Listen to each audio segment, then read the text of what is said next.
Hello guys, kumusta na kayong lahat? Ito ay gusto ko lang i-share sa inyo last Christmas. Obviously, springtime na dito ngayon. Late ko nang na-upload itong video na to. So, gusto ko lang i-share sa inyo ang kaganapan nung last Christmas na finally nakapag-decorate din ako after 3 years na hindi ako nakapag-decorate. So, last itong 2025 December, at least nakapag-decorate ako. So, gusto ko lang i-share sa inyo ito. Late na nga na-upload. So,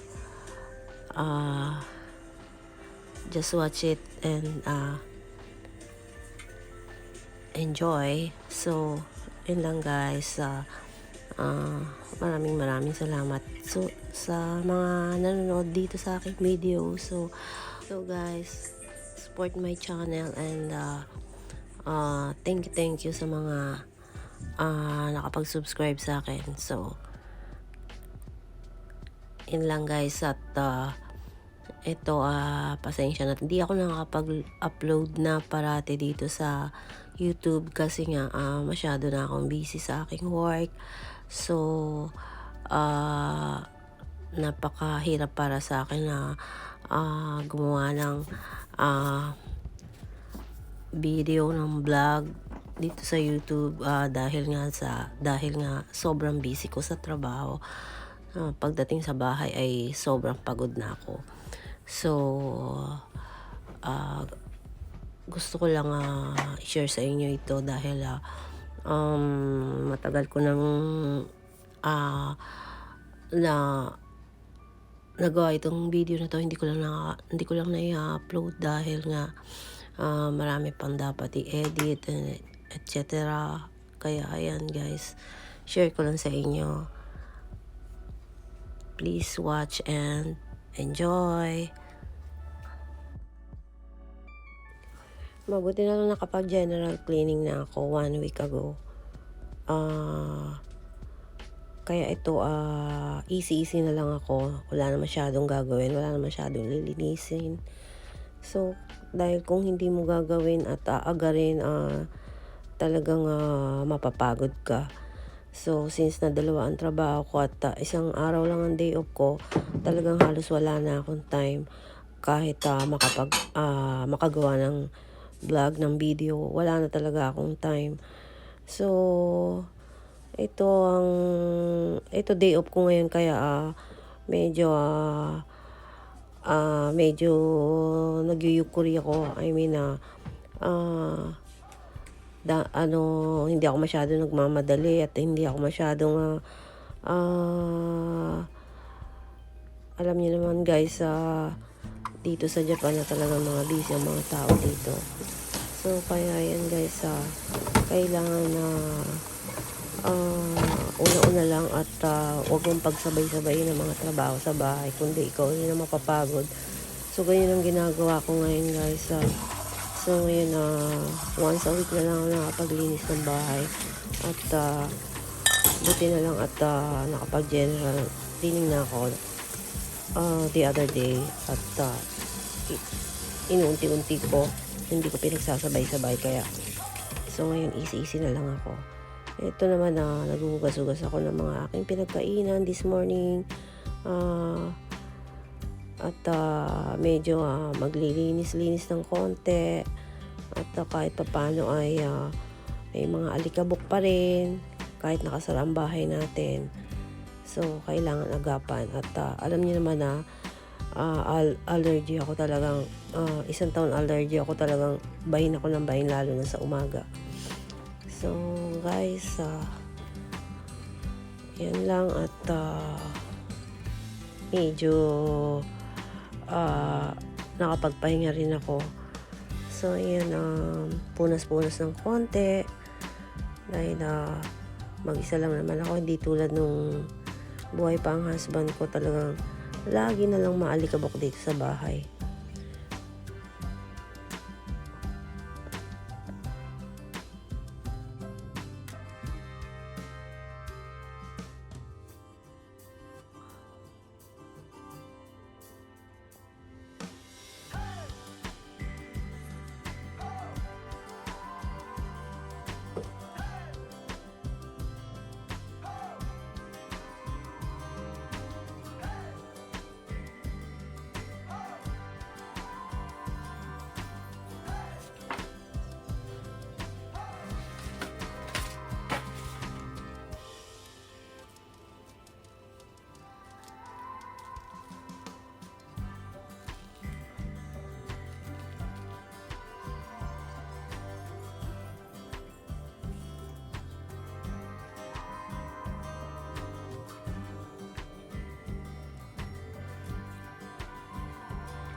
Late na ako nagising. Katapos ko lang mag-breakfast. So, tayo'y maglilinis naman ngayon.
Ito naman guys, nagpe-prepare na ako para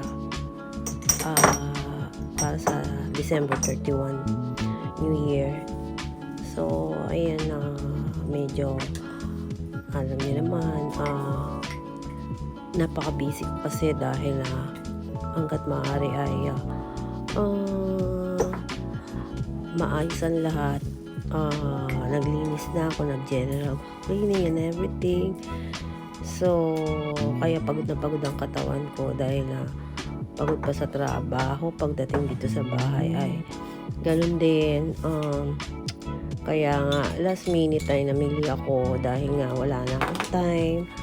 So, ito, prepare lang ako para sa New Year. Darating na New Year. So, ayan, yung mga aking mga achuchuchu, mga alam nyo naman, pang dekorasyon sa ibabaw ng table. So ayan guys, kahit papano ay mairaos natin ang New Year.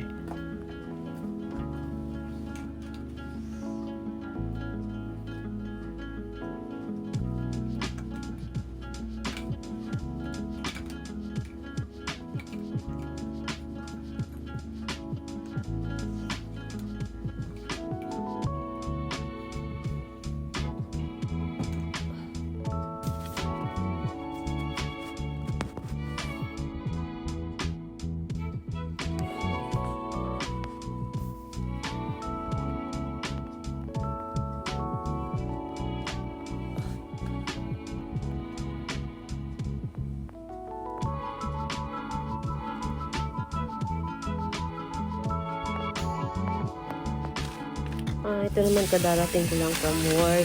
Talaga naman ang trabaho pa ako hanggang December 31, hanggang alas 6 ako sa work. So, alas 7 na ako naka-uwi ng bahay. Nag-prepare pa ako. Ito, mag-8 na. Nagmamadali ako magluto, mag-prepare and everything. Although ako lang naman mag-isa, wala naman akong bisita, kaya lang ayoko naman abutin ng 12 o'clock na nagluluto pa rin ako. Gusto ko makapagpahinga na makaligo kaagad. Kaya ayan nagmamadali na ako para ma-prepare ko na lahat. So, para wala na akong intindihin bago mag 12 o'clock. So, ayan guys, ito lang ang aking simpleng niluto at ihahanda sa New Year. Yan guys, very simple lang naman ang aking handa. Kaya, Wala naman ako inimbita dahil alam ko lahat ng tao dito sa Japan, mga kaibigan, may sarili-sarili silang bahay at may mga handa rin sila sa sarili ng bahay, kaya hindi na ako nag-invite. So, ako lang mag-isa. Anyways, kahit marami yan, makakain ko pa naman yan. I-stock mo lang sa fridge yan, walang problema. Siguro abutin pa yan ng 3 araw. Kaya, okay lang. Para at least may pagkain ako for 3 days. Ayan, napakasarap niyan guys. So, ito lang ang aking mga hinanda. So, simple lang talaga. At least mairaos man lang ang New Year.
Yes, Lord. Thank you, thank you.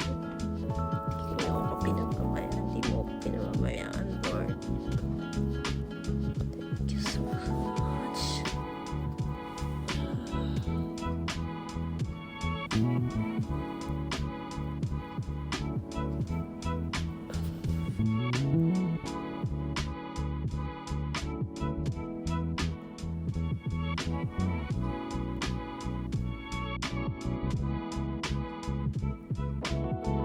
So, siguro naman napakasaya din ng New Year ninyo guys sa kasama nyo ang inyong pamilya. Ako kahit mag-isa, tinatry ko pa rin na maging masaya.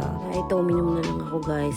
Actually, tipsy na ako dito. Antok na ako at kailangan ko nang matulog dahil gigising pa ako ng maaga at may pasok pa ako kinabukasan. Ito naman the next day, pagdating ko sa bahay, nagluto ako ng lunch, ang ating New Year lunch, steak. Bumili ako ng steak para naman may lunch ako. So, yeah.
So, thank you guys for watching. I hope you enjoy this kind of content. So, please don't forget to subscribe, like, share, and comment down below.